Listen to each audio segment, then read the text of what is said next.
Lawmakers in the House of Representatives resume plenary after 4 weeks of recess. The Speaker commences plenary by lending his voice to the plight of Nigerian students being evacuated from crisis-torn Sudan. Whilst our priority is to ensure the welfare and well-being of our fellow citizens caught in this war, we must further revisit the statutory and other frameworks that have left us seemingly unprepared to respond promptly and effectively. Following publications in national dailies on the proposed concession of 2 national assets, an urgent motion is raised by Honorable Ibrahim Halims, questioning the rationale, considering that a new government would be in place in a few weeks. The House resolves to call on the federal government to suspend the ongoing process for the concession of the Ajaokuta Steel Company Limited and the National Iron Ore Mining Company for proper stakeholder consultations. His motion is adopted as the House also resolves to invite the Minister of Mines and Steel for a detailed explanation. Similarly, an urgent motion to stop the planned disbursement of $700 million cabotage vessel finance fund and investigate the total accrual of the fund, and another on the need for the Niger Delta Development Commission to complete abandoned hospitals and road projects are also considered and adopted.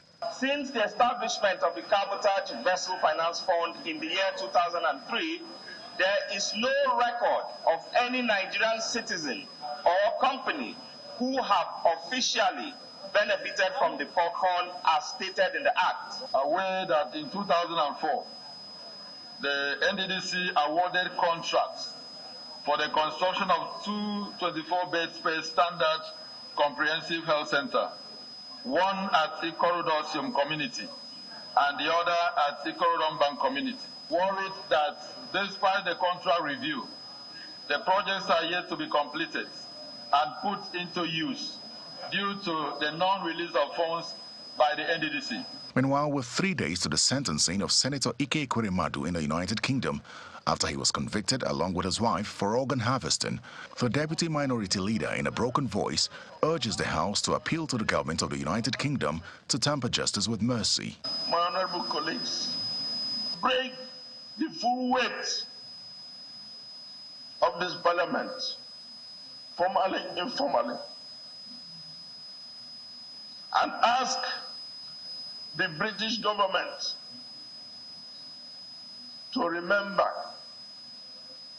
and the Justice Department to remember the long-term relations we've had with them.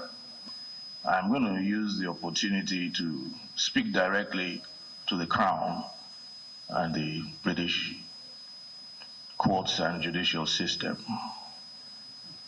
not in a bid to absolve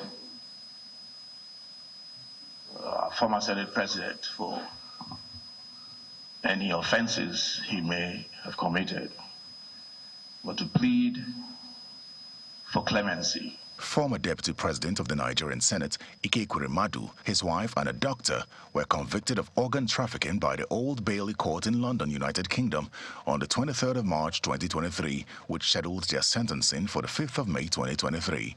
It is not clear what diplomatic channels have been explored by the Nigerian Parliament, but the House of Representatives appeals that consideration be made for the sake of their daughter, who is sick and in dire need of care from her parents.